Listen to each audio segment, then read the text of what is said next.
Assalamualaikum warahmatullahi wabarakatuh. Waalaikumsalam warahmatullahi wabarakatuh. Bismillahi walhamdulillah. Wassalatu wassalamu ala sayyidina Rasulillah wa ala alihi wa sahbihi wa mawalah. La hawla wa la quwwata illa billah, amma ba'du. Saudara-saudara kaum muslimin yang berbahagia, di dalam kehidupan ini kita senantiasa mengambil iktibar, contoh dan teladan dari orang-orang sebelum kita. Itu sebabnya kepada baginda Nabi kita Muhammad sallallahu alaihi wasallam Allah Subhanahu wa taala menjelaskan cerita para nabi sebelum beliau dalam ayat "Tsumma naqussu 'alaika min amba'ir rusuli ma nusabbitu bihi fu'adak." Demikianlah kami ceritakan kepadamu wahai Muhammad sebagian dari kisah para rasul-rasul sebelum kamu yang dengan itu akan memperkuat hatimu, meneguhkan keyakinanmu dan memantapkan pendirianmu. Inilah manfaatnya belajar dari sejarah. Jadi jangankan kita, baginda Nabi sendiri pun oleh Allah Subhanahu wa taala diceritakan sejarah para nabi sebelum beliau yang dimusuhi oleh umatnya, yang dicaci maki oleh kaumnya, yang terusir dari kampung halamannya, bahkan sampai ada yang terbunuh oleh umatnya. Itu seluruhnya merupakan iktibar manusabbitu bihi fuadak, untuk memantapkan langkahmu, meneguhkan keyakinanmu dan menguatkan pendirianmu menghadapi perjuangan ini. Sehubungan dengan itu, pada pertemuan kali ini Al-Fakir ingin menyampaikan satu cuplikan kecil dari kehidupan seorang sahabat utama baginda Nabi, yaitu Sayyidina Umar ibn al-Khattab radhiyallahu anhu. Beliau adalah Umar bin Khattab bin Nufail bin Abdul Uzza dari suku Quraisy golongan Bani Adi. Perawakannya tinggi, kekar dan gagah, melambangkan sifatnya yang pemberani, tegas, dan tidak pernah kenal takut kepada siapapun. Sebelum mendapat hidayah, Umar bin Khattab termasuk orang yang berdiri di barisan orang-orang yang memusuhi umat Islam. Ia terperangkap dalam tradisi jahiliyah, di mana gemar berperang dan bermabuk-mabukan juga merupakan hal-hal yang pernah dilaksanakan dalam kehidupannya sebelum beliau masuk ke dalam agama Islam. Oleh karena itu, dalam kehidupan beragama, hidayah merupakan sesuatu yang penting. Bagaimanapun banyaknya dosa dan kesalahan yang telah dilakukan oleh seseorang, tidak seharusnya menyebabkan ia putus asa dari rahmah Allah. Sebaliknya, bagaimanapun banyak kebajikan dan kebaikan yang sudah dikerjakannya, tidak perlu membuat dia besar hati, puas, bangga, apalagi menjadi lalai karenanya. Sebab kita belum tahu akan bagaimana ujung perjalanan dari kehidupan kita ini. Saudara-saudara, kisahnya pun masuk Islam merupakan peristiwa yang menarik. Pada satu hari, dengan pedang terhunus, Umar bin Khattab menuju Darul Arqam, tempat di mana baginda Nabi biasa berkumpul dengan para sahabat. Melihat mukanya yang beringas, matanya yang nanar, orang sudah menyangka dan mengerti ini tentu akan terjadi pembunuhan. Dalam perjalanan menuju Darul Arqam, Umar bertemu dengan Nuaim bin Abdullah. Nuaim bertanya, "Ya Umar, mau kemana ente?" "Mau membunuh itu, si murtad itu," kata. "Si murtad yang mana?" Yang mana lagi? Itu yang memecah belah kita, yang menghina berhala-berhala kita, yang menjelek-jelekkan nenek moyang dan keturunan kita. Siapa lagi kalau bukan Muhammad? Kata Nuaim Umar, enggak salah. Tidak salah lagi. Salah Umar. Salah kenapa? Apa kamu enggak malu? Kamu mau pergi membunuh Muhammad, sementara adikmu sendiri Fatimah, dia sudah termasuk salah seorang pengikut Muhammad. Mendengar ini, muka yang memang tadinya sudah marah dan merah, tambah jadi kelabu. Bukan main mangkelnya Umar bin Khattab. Orang lain dia musuhi, orang lain dia kejar-kejar. Ini malah adiknya sendiri menjadi pengikut dari baginda Nabi. Tidak jadi menuju Darul Arqam, dia berangkat ke rumah adiknya Fatimah. Adapun di rumah Fatimah sedang berkumpul Fatimah, suaminya Sa'id bin Zaid, dan seorang sahabat Habbab ibnul Arad. Mereka sedang membaca Quran. Waktu itu Quran belum lagi dijilid macam sekarang. Jadi masih merupakan suhuf atau lembaran-lembaran tercecer saja. Ketuk pintu. Ya tentu tidak assalamualaikum karena dia belum Islam. Tok, tok, tok. Siapa di luar? Umar.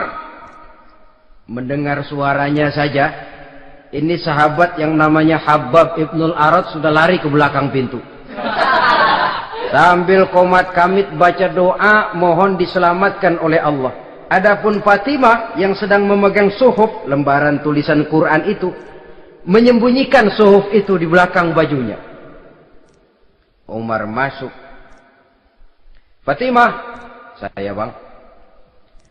Apa benar berita yang saya dengar? Berita apa itu bang? Bahwa kau sudah masuk Islam. Bang, andai kata Muhammad memang benar, bagaimana? Sudahlah, jangan belit-belit. Jawab saja, kau masuk Islam benar atau tidak? Ya. Saudara hadirin, begitu dikatakan iya, tangannya langsung melayang, menampar muka adiknya ini, sehingga mengalir darah dari hidungnya. Suaminya Sa'id bin Zaid yang mencoba melindungi istrinya, dipegang lehernya, dibanting, luki dadanya. Oh ini jawara ini.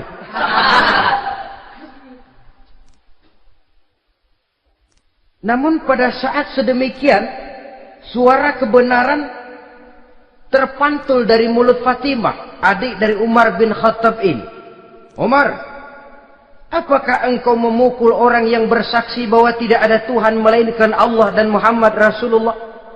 Apakah engkau menganiaya seseorang yang terpanggil untuk mengikuti kebenaran? Manusia macam apa engkau, Umar?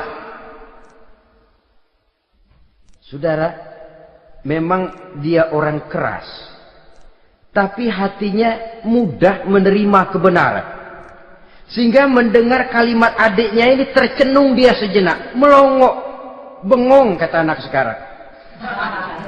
Ini kalau tidak karena keyakinan yang mantap, tidak mungkin orang ini, anak adik saya ini bicara macam begini. Umar, mengapa engkau memukul orang yang bersaksi bahwa tidak ada Tuhan melainkan Allah dan Muhammad Rasulullah? Mengapa engkau pukul orang yang mengikuti kebenaran, menerima hidayah dari Allah? Begitu yakin dan mantapnya, walaupun di tengah satu hal yang sangat menakutkan. Siapa yang tidak takut orang Quraisy berhadapan dengan Umar bin Khattab yang dikenal sebagai singa padang pasir pada waktu itu?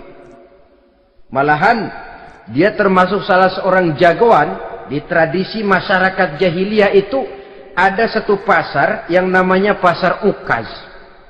Tiap tahun di pasar itu diadakan pesta. Pertama pertandingan syair. Jadi penyair waktu itu jadi kebanggaan. Syair-syair yang menang itu digantung di dinding Ka'bah. Jadi setiap suku akan bangga kalau mempunyai ahli syair yang hebat. Nah, lalu diadakan juga lah perlombaan balap kuda, memanah, termasuk gulat. Lah Umar ini tiap kali pertarungan mesti menang. Belum pernah ada yang berhasil mengalahkan dia. Jawara. Saudara-saudara, mendengar adiknya begitu mantap hatinya, apalagi ketika adiknya berkata begitu, suhuf, lembaran yang disembunyikan di belakang bajunya tersembul. Apa yang kau sembunyikan di balik bajumu itu? Suhuf. Apa suhuf itu? Lembaran Al-Quran. Coba saya lihat. Enggak boleh. Kenapa? Kamu kotor. Orang kotor tidak boleh megang Quran. Saya mau lihat. Enggak boleh. Kalau kamu mau lihat, mandi dulu. Diturutinya permintaan adiknya itu. Lalu diambilnya suhuf tadi. Dia baca. Kebetulan ayat yang dibacanya, ayat pertama dari surah Toha, yang berlanjut dengan ayat 14 pada surah yang sama. Dia baca, Bismillahirrahmanirrahim. Toha, ma anzalna ilaikal Qur'ana litashqa illa tazkiratan liman yakhsha. Toha, tidaklah aku turunkan Al-Quran ini untuk bikin sukar manusia, melainkan merupakan pengingat bagi orang-orang yang takut kepada Allah. Lalu pada ayat ke-14, Innani anallahu la ilaha illa ana fa'budni. Sesungguhnya akulah Allah, tidak ada Tuhan melainkan aku, maka hendaknya hanya kepadakulah kamu menyembah. Wa aqimis salata li dzikri, dirikanlah salat untuk mengingat aku. Inna sa'ata atiyatun akadu ukhfiha litujza kullu nafsin ma tas'a. Sesungguhnya kiamat itu pasti akan datang, yang sengaja waktunya kami tidak beritahukan kepada kamu semua, untuk kami balas segala setiap orang tentang apa saja yang telah mereka lakukan dalam kehidupan di dunia ini. Setelah membaca ayat ini, gemetar tangannya. Ah, ini sih nggak main-main ini. Ini belum pernah saya baca ajaran semacam ini. Tidak patut orang yang mempunyai kitab suci semacam ini dimusuhi. Ini sesuatu yang benar, tergetar jiwanya. Hei, Fatimah, Muhammad di mana Muhammad? Saya tidak akan memberitahu kepada kamu. Di mana? Saya tidak akan memberitahu. Lebih baik kau bunuh saya kalau memang maksudmu mau mencelakakan Muhammad. Sama sekali saya tidak akan mencelakakan dia, Fatimah. Kasih tahu saja, di mana dia? Darul Arqam. Bergegas dia menuju Darul Arqam. Di dalam Nabi memang sedang kumpul dengan para sahabat. Termasuk ada Sayyidina Hamzah yang juga terkenal jawara juga. Ketuk pintu. Ketuk pintu. Siapa di luar? Umar. Di dalam ini geger sebagian sahabat. Umar datang ini pasti bencana. Umar datang, wah, kalau istilah kampung, kerok dan urusan.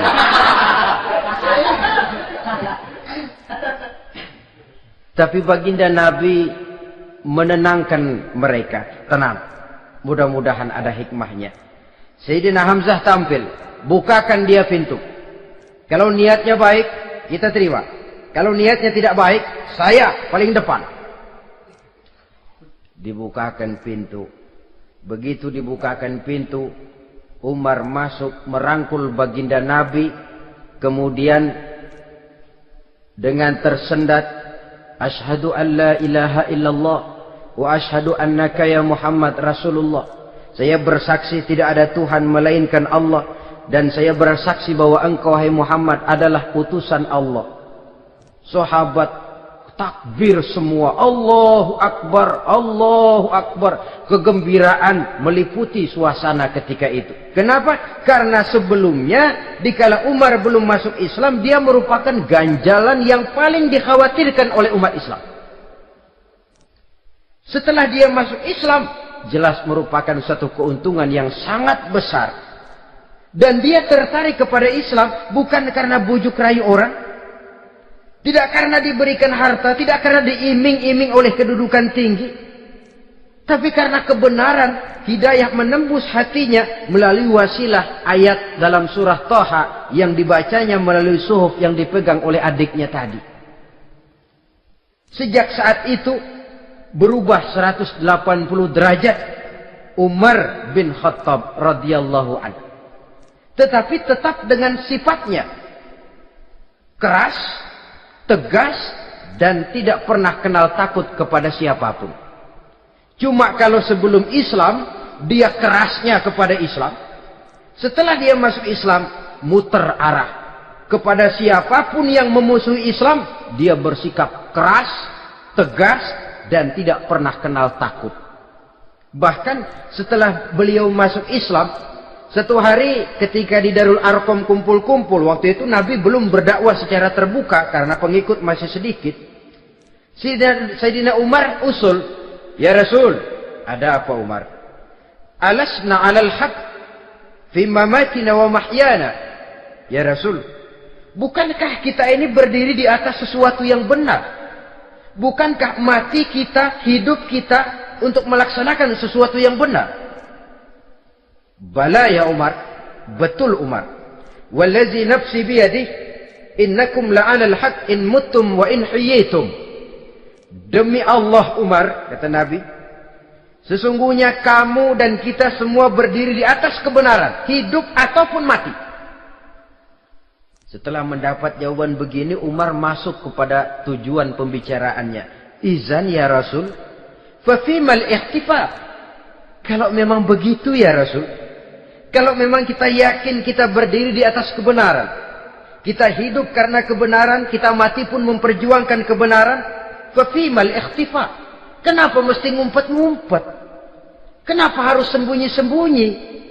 Wallazi ba'asaka bil haq, demi Allah ya Rasul, la takhrujanna wa la nakhrujanna ma'ak.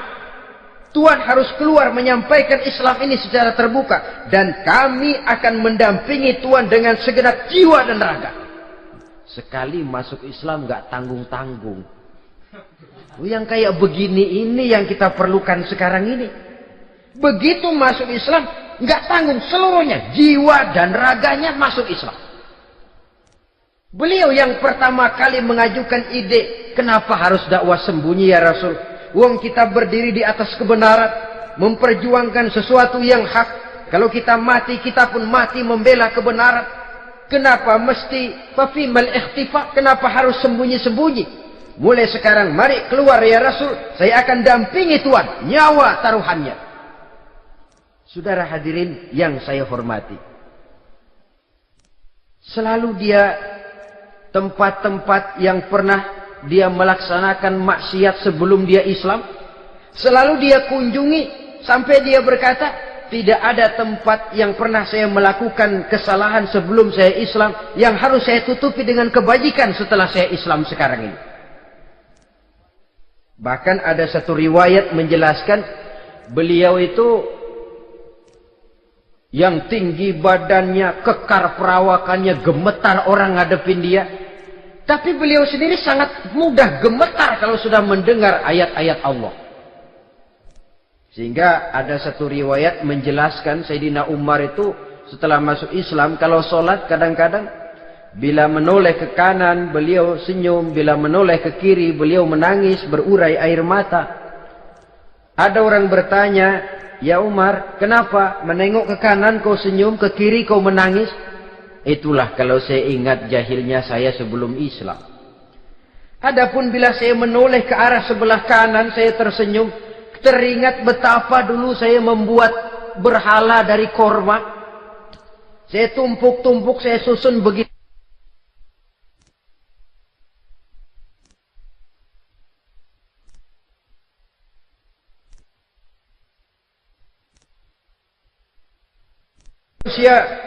Barang siapa yang menyembah Muhammad, maka Muhammad sudah mati. Tetapi barang siapa yang menyembah Allah, Allah akan hidup selamanya dan tidak akan pernah mati. Mendengar pidato ini, Sayyidina Umar sadar bahwa sebenarnya yang tidak bisa mati itu cuma Allah. Bagaimanapun agungnya baginda Nabi, besarnya baginda Nabi, tinggi akhlak budi pekertinya Nabi, cintanya beliau kepada Nabi. Toh Nabi manusia. Dan manusia harus mati.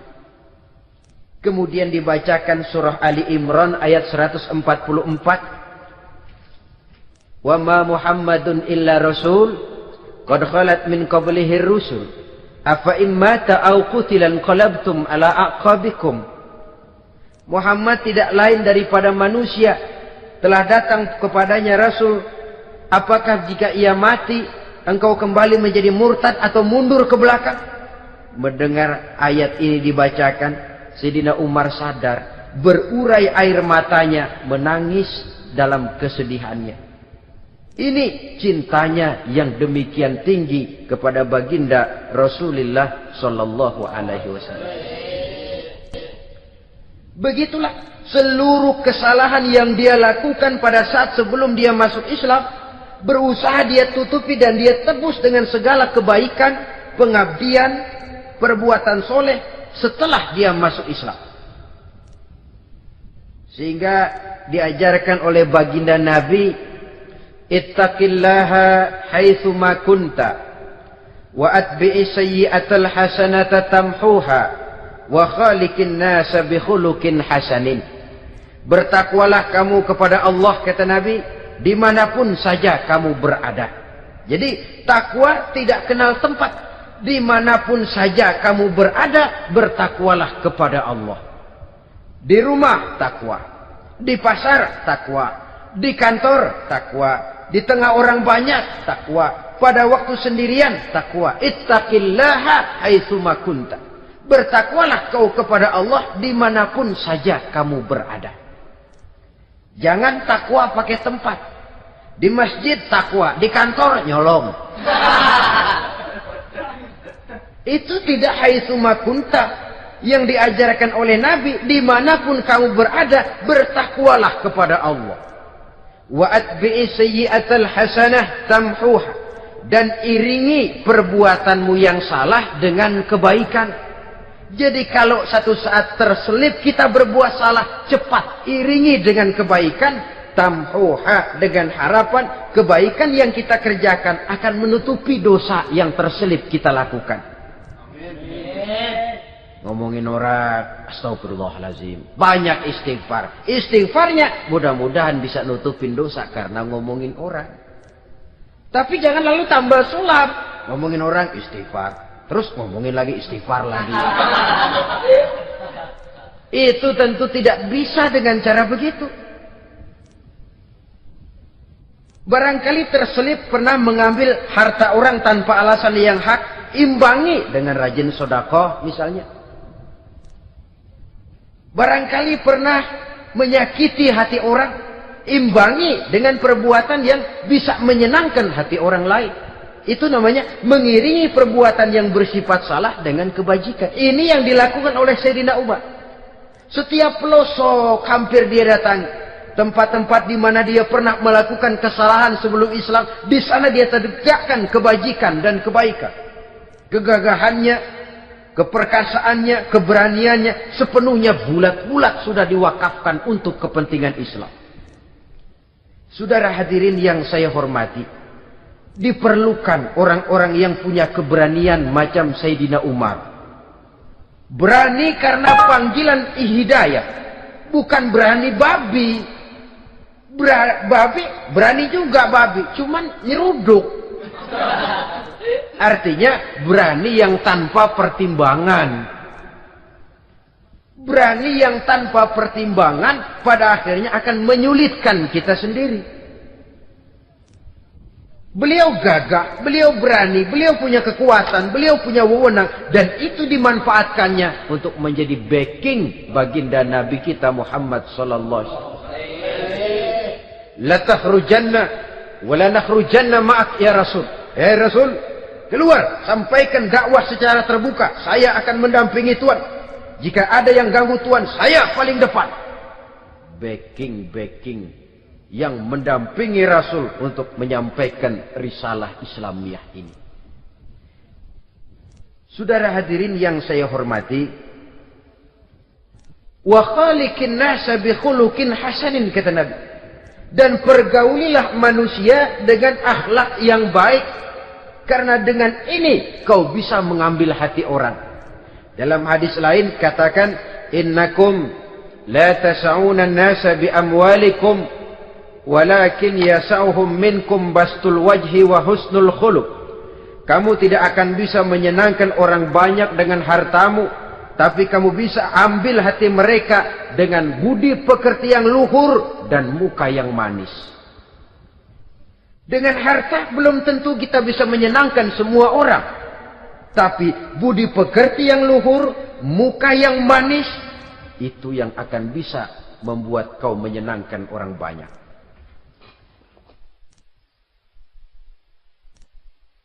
Setelah baginda Rasul wafat, pernah ketika berkumpul, Sayyidina Abu Bakar berkata kepada Sayyidina Umar, "Ya Umar, saya baiat kamu untuk menjadi khalifah." Jawab beliau, "Sayalah yang akan membaiat Tuan. Tapi Anda lebih utama dari saya, Umar. Keutamaan saya akan saya berikan kepada Tuan untuk mendukung kekhalifahan Tuan." Di sini kelihatan wataknya yang tidak ambisius. Gagah, berani, perkasa, tapi tahu diri. Enggak nyelonong. Tidak menggunakan kekuasaannya, kegagahannya untuk maksud yang sewenang-wenang. Oleh karena itu setelah Sayyidina Abu Bakar wafat, beliau dilantik menjadi khalifah, keluarlah pidatonya yang terkenal. Ayuhan nas, inni qad wullitu alaikum walastu bi khairikum. Hai manusia, aku telah dipilih menjadi pemimpin kamu, padahal aku bukanlah orang yang terbaik di antara kamu. Kalau tidaklah karena aku melihat keutamaan, keteguhan yang dapat melindungi kalian, berat rasanya aku memikul amanah ini. Sebab apa? Alangkah beratnya menunggu datangnya perhitungan di akhirat nanti terhadap Umar. Ini yang jadi motifnya memegang jabatan khalifah. Sungguh berat bagi Umar menunggu datangnya saat perhitungan.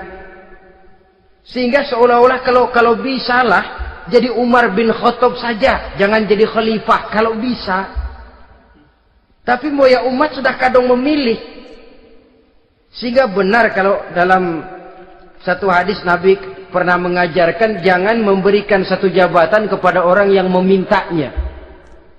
Sebab orang kalau sudah minta jabatan, apalagi pakai jilat-jilat, pakai upeti-upeti, tentu ada tendensinya.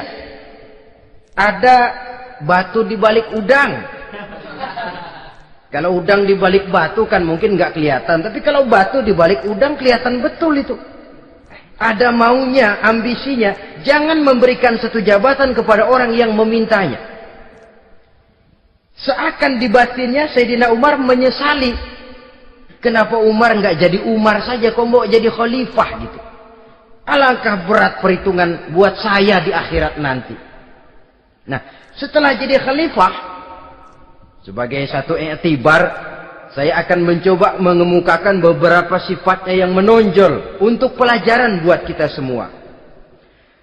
Pertama, sikapnya terhadap keluarganya setelah beliau menjadi khalifah. Kedudukan sebagai keluarga Umar bin Khattab bukan merupakan kedudukan istimewa. Itu ditanamkan betul kepada keluarganya.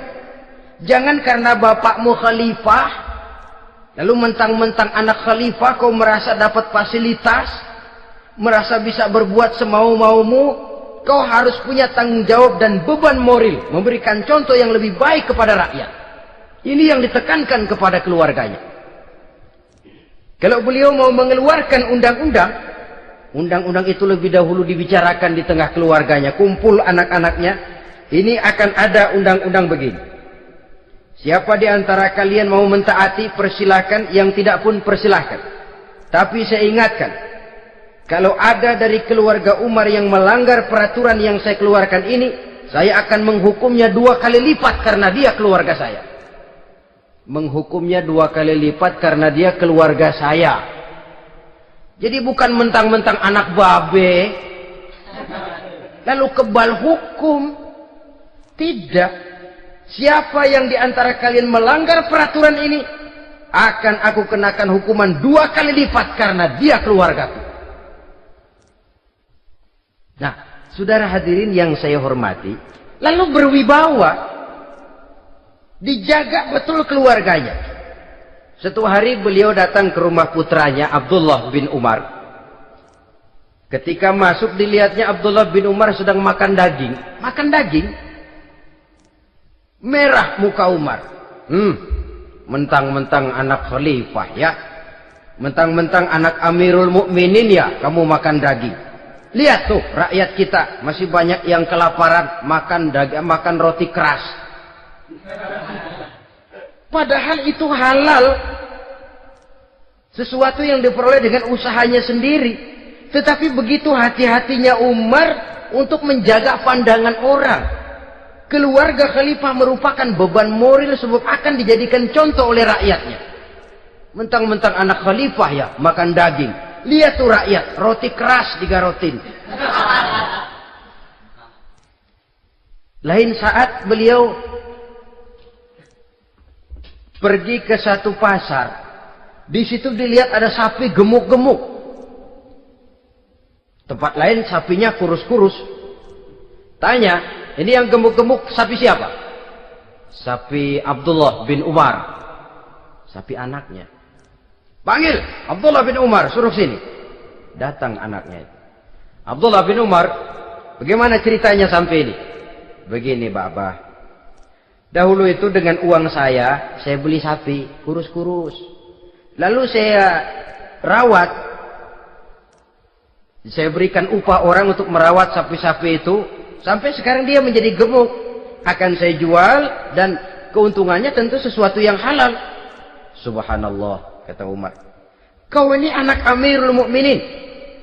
Jual sapimu. Ambil modalnya, untungnya, masukkan baitul mal untuk urus kepentingan orang Islam.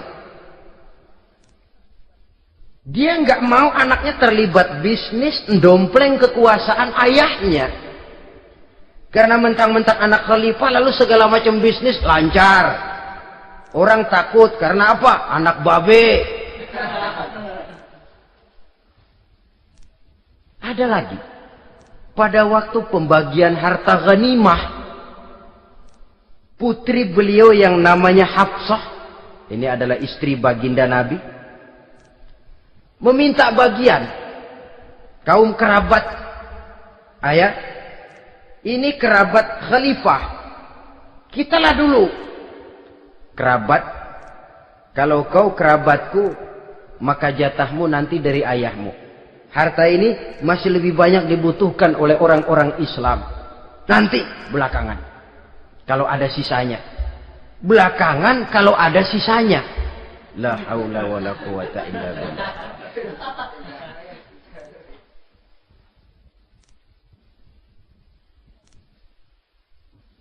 Saudara hadirin,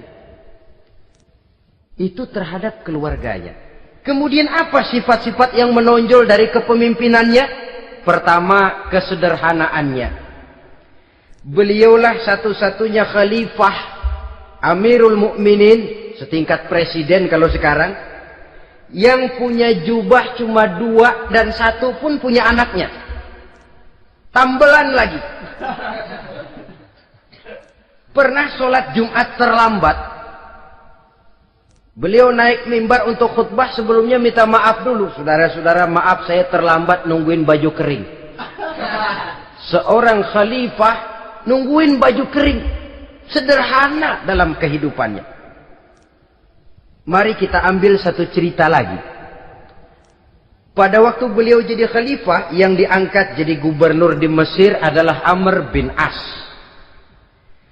Amr bin As hidupnya lebih mirip kaisar. Istananya besar, pakaiannya bagus-bagus. Nah, yang paling mengganggu pikiran Amr bin As, di sebelah istananya ini ada gubuk reot, kepunyaan orang Yahudi lagi. Ah, ini nggak pantas bener, masa di samping istana gubernur ada gubuk reot. Orang Yahudi lagi yang punya.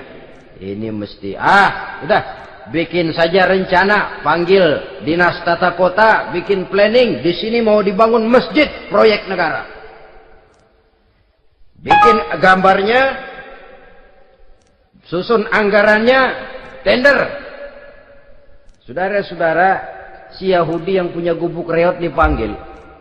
Yahudi, ada apa, Pak? Kamu tahu nggak? Enggak. Iya, memang belum saya kasih tahu.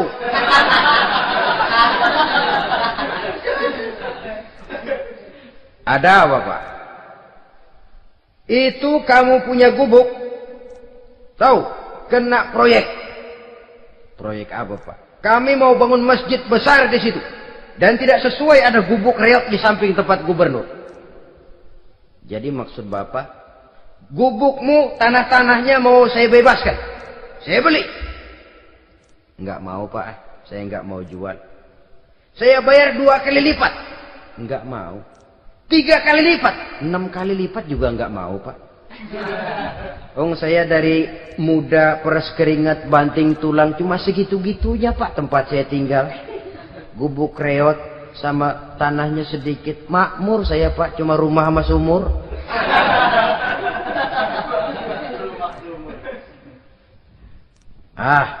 Ini Yahudi kelewatan juga.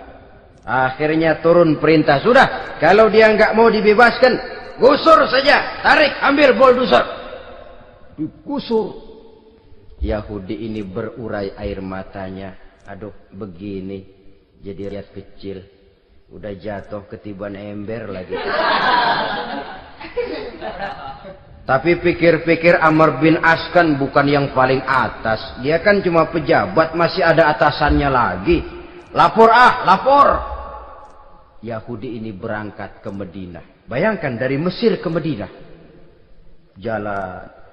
Di sepanjang jalan dia pikir membanding-banding. Kalau gubernurnya saja istananya begitu mewah, apalagi khalifahnya. Kalau gubernurnya galak main gusur, apalagi khalifahnya. Dan saya bukan orang Islam, apa dia lemin ngadu? Apa dapat tanggapan? Berangkat dia sambil harap-harap cemas. Sampai di pintu kota Madinah, dia temui orang lagi tidur di bawah pohon korma. Selamat siang, Pak. Ada apa? Pak. Apa?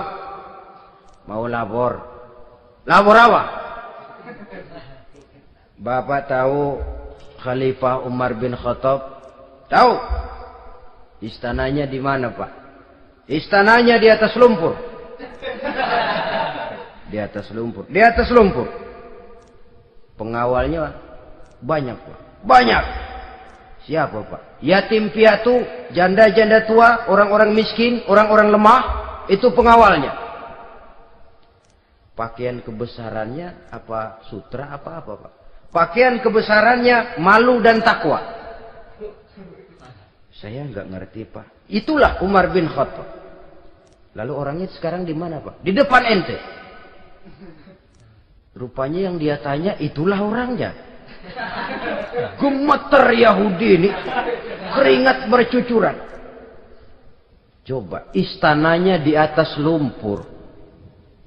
Sebab beliau berprinsip, bagaimana saya bisa menghayati nasib rakyat kalau saya tidak merasakan apa yang mereka rasakan?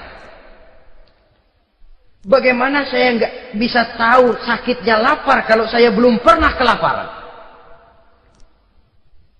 Itu prinsipnya. Istananya di atas lumpur. Para pengawalnya yatim piatu, janda-janda tua, orang-orang miskin, orang-orang lemah dan tidak mampu. Dan pakaian kebesarannya malu dan takwa. Kamu dari mana? Dari Mesir, Pak. Ada apa? Mau laporan gubernur Bapak di Mesir yang namanya Amr bin As. Kenapa? Main gusur aja, Pak. Ceritanya? Iya, dia mau bangun masjid. Kebetulan di areal itu saya punya tanah sama gubuk segitu-gitunya. Saya nggak mau dibeli, digusur, Pak. Saya mau mencari keadilan. Begini. Kamu lihat tempat sampah itu. lihat. Di situ banyak tulang. Coba kamu ambil kemari satu, tulang unta, bawa sini. Bingung Yahudi. Pak, saya kemari mau cari keadilan. Kalau tulang mah di Mesir juga banyak, Pak. Sudahlah, pokoknya kau ambil saja tulang itu. Dicoker-coker, dapat, dikasih. Tulang itu digaris lurus oleh Sayyidina Umar dengan ujung pedang. Red. Nah, kau bawa kepada Amr bin As. Makin bingung itu Yahudi. Suruh bawa tulang cuman digaris. Nanti saya ngomong apa, Pak? Sudahlah, kasih saja. Pulang dia. Sampai di Mesir, Tuan Gubernur, ada apa? Saya baru menghadap khalifah. Kemudian beliau sampaikan ini, dikasih tulang. Amr bin As ngelihat tulang ada goresan lurus dengan ujung pedang, gemetar. Badannya keluar keringat dingin, panggil kepala proyek, proyek batal, masjid nggak jadi didiriin, itu gubuk Yahudi diriin lagi. Ini Yahudi makin bengong, ini gubernur dapat tulang doang segitu takutnya.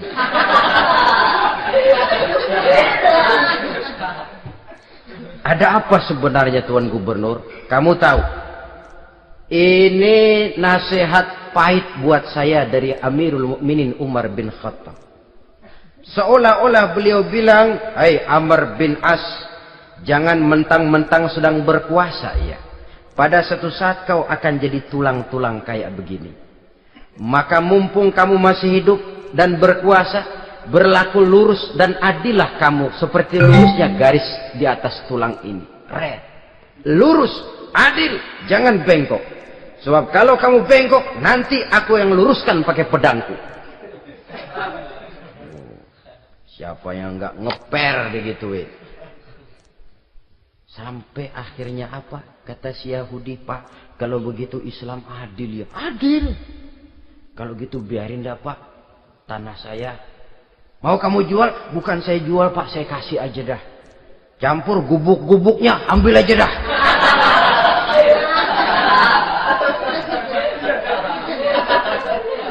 Masuk Islam si Yahudi ini oleh karena keadilan dari Umar bin Khattab. Begitulah kesederhanaan hidupnya. Sampai saudara, yang ironi betul, pernah Utsman bin Affan, Ali bin Abi Thalib, Thalhah dan Zubair kumpul mendengar berita bahwa Sayyidina Umar ini punya hutang. Bayangkan, seorang khalifah untuk melangsungkan hidupnya sampai punya hutang. Padahal Baitul Mal di bawah kekuasaannya. Berunding Utsman, Ali, Thalhah, Zubair. Kalau kita langsung ngomong sama Umar nggak enak dong, dia nggak bakalan terima. Lewat putrinya aja, Hafsah. Baik. Hafsah ngomong sama Umar, "Abah, kenapa? Bagaimana kalau honor Abah ditambah, ditingkatkan supaya hutang bisa ketutup?" "Hafsah, saya Abah." "Siapa yang nyuruh kamu ngomong begitu?" "Enggak ada." "Ada. Saya tahu ada ini. Kalau enggak ada kamu enggak mungkin ngomong begitu. Tapi orangnya kalau saya tuntut mereka mungkin enggak mau. Sekarang saya mau tanya Hafsah, kau kan istri Rasul?" "Betul." "Nah, saya mau tanya, suamimu makanannya apa? Daging?" "Bukan." "Roti." "Tempat tidurnya kasur empuk?" "Bukan." "Kain kasar yang kalau musim panas kami bentangkan, kalau musim dingin separuh buat tidur, separuh buat selimut." "Pakaian yang dibelikan untukmu berapa banyaknya?" "Cuma 2. Nah, itu guru saya, orang yang paling saya cintai, dan itu yang saya ikuti. Bahkan setelah beliau wafat, Sayyidina Umar ini, hutangnya ditanggungkan kepada anaknya Abdullah bin Umar, dan itu pun dilunasi dengan menjual rumahnya. Sehingga rumahnya itu disebut Darul Qodok, rumah bayar hutang. Begitu kesederhanaannya. Jadi nggak pakai aji mumpung jadi khalifah lalu kayak ikan gurita, tangan yang mana aja megang. Itu kan mental monyet. Monyet itu kan begitu. tangan megang kiri kanan, mulut ngawal, kaki megang, temennya dikasih masih ngerampas juga. Monyet rakus betul itu. Itu kesederhanaannya. Kenapa kesederhanaan ini timbul? Karena sikap zuhudnya. Zuhud itu tarkud dunia li ajlil akhirah. Orang yang mengambil dunia hanya yang diperlukan dengan lebih mengutamakan kehidupan akhirat. Watak zuhudnya yang sangat menonjol. Dialah pahlawan yang paling berani di medan perang. Dialah imam yang paling khusyuk di masjid. Dan tidak jarang kalau sholat sendiri, begitu membaca ayat yang menceritakan neraka, nangis berurai air matanya. Saudara hadirin ma'asyiral muslimin rahimakumullah. Jadi kesederhanaan dan kezuhudan ini bukan lewat teori disampaikan oleh Umar, bukan lewat penataran seluruh aparat, tidak, lewat contoh konkret. Inilah saya, contoh sederhana dan zuhud. Bagaimana saya akan bisa merasakan penderitaan kalau saya sendiri tidak pernah menderita? Bagaimana saya akan tahu sakitnya lapar kalau saya belum pernah kelaparan? Maka tanpa penataran, tanpa upgrading segala macam, berhasil karena prinsip keteladanan. Beliau jadi contoh utama. Dan sumber utamanya tentu tidak lain karena contoh dari baginda Nabi besar Muhammad sallallahu alaihi wasallam. Dua, sederhana. Yang kedua, zuhud. Yang ketiga, sifat yang menonjol dari kekhalifahannya adalah adil. Kalau sudah bicara soal hukum, dia tidak pernah kenal kompromi. Adalah seorang pemuka Nasrani masuk Islam. Namanya Jabalah bin Aiham. Ketika dia bikin haji, kain ihramnya keinjak orang Arab yang hitam. Badui. Jengkel. Dia merasa bekas tokoh. Enak aja nih orang udah jelek nginjak lagi. Ditempeleng orang tadi. Orang ini lapor kepada Umar. Panggil Jabalah bin Aiham. Panggil. Kau ditampar? Betul Khalifah. Tampar dia. Tampar lagi. Dipukul orang itu. Di depan Sayyidina Umar. Jadi tidak karena kau ini bekas kepala suku, kau ini bekas orang terhormat, lalu ada kebijaksanaan yang tidak bijaksana. Kebijaksanaan yang akhirnya jadi tidak bijaksana. Dan itu memang sudah dimulai dengan memblokir keluarganya. Tidak satu keluarganya pun yang boleh mempunyai perasaan bahwa menjadi keluarga khalifah merupakan fasilitas dan keuntungan. Kau jangan makan di atas punggungku. Kau jangan menikmati fasilitas di atas keringatku. Dan tidak ada keinginan mewariskan jabatan khalifah kepada anak-anaknya. Pernah beliau musyawarah, saya bingung, kenapa khalifah? Gubernur Kufah ini sulit nyari orang. Diangkat yang lemah, rakyat ngeluh. Diangkat yang keras, rakyat juga ngeluh. Ada calon khalifah. Kalau ini mah nggak salah lagi nih buat gubernur Kufah. Siapa? Abdullah bin Umar. Anak beliau sendiri. Melotot matanya. Jangan macam-macam kau. Cukup satu orang Umar memegang jabatan ini. Kalau berhasil, kami, keluarga Umar sudah merasakannya. Kalau gagal, cukup kegagalan seorang Umar. Tidak berusaha mengorbitkan anaknya. Wah, anak babeh diangkat jadi ano. Tidak, malah diblokir. Cari yang lain. Tapi Abdullah bin Umar cukup syarat ya khalifah. Dia orang bertakwa dan soleh. Yang takwa dan soleh bukan cuma anak Umar. Anak orang lain juga banyak yang takwa dan soleh. Itu prinsipnya. Sehingga ketegasannya ini membuat orang jadi sungkan. Dan tidak seorang pun berani kirim-kirim upeti hadiah. Pernah itu ada pejabat dari Azerbaijan kirim makanan. Kue, mending apa? Kue. Gitu dicicipi enak.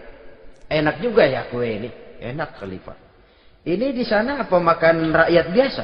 Bukan. Ini makanan orang-orang fit. Nah, dibungkus lagi itu kue. Dibungkus. Ontamu mana? Di luar. Ambil, bawa pulang, serahkan lagi kepada gubernur di sana, kasih tahu salam dari Umar bin Khattab.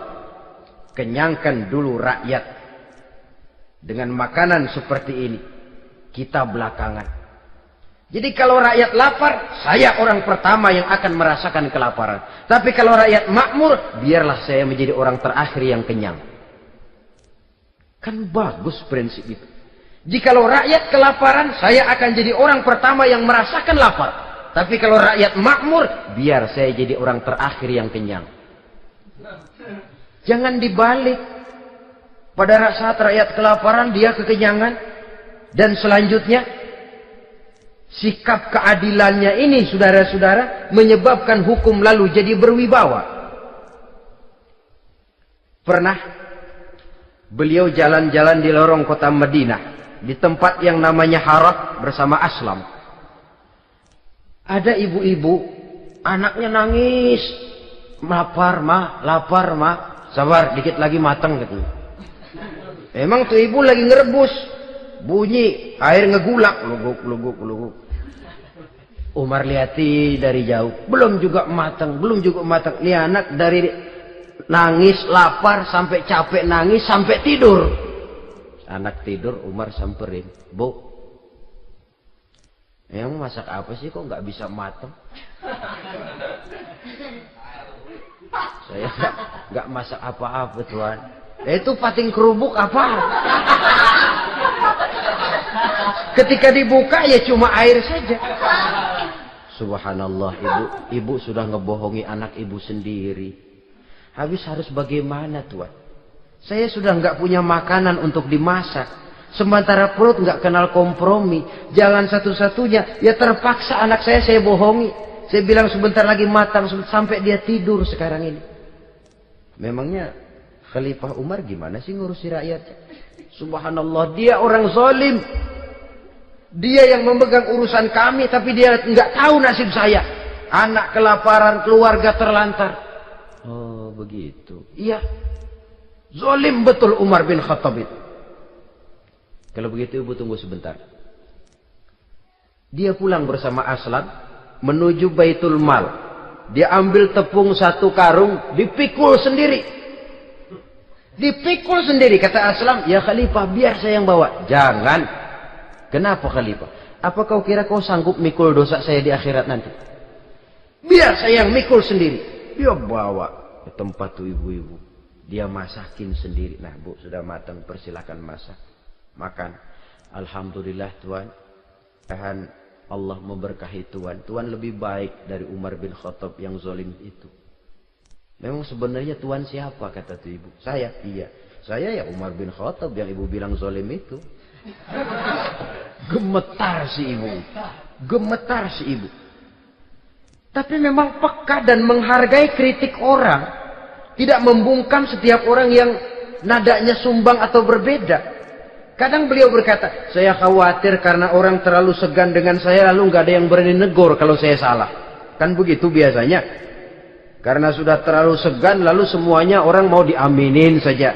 Asal dibilang nggak benar, marah, jengkel.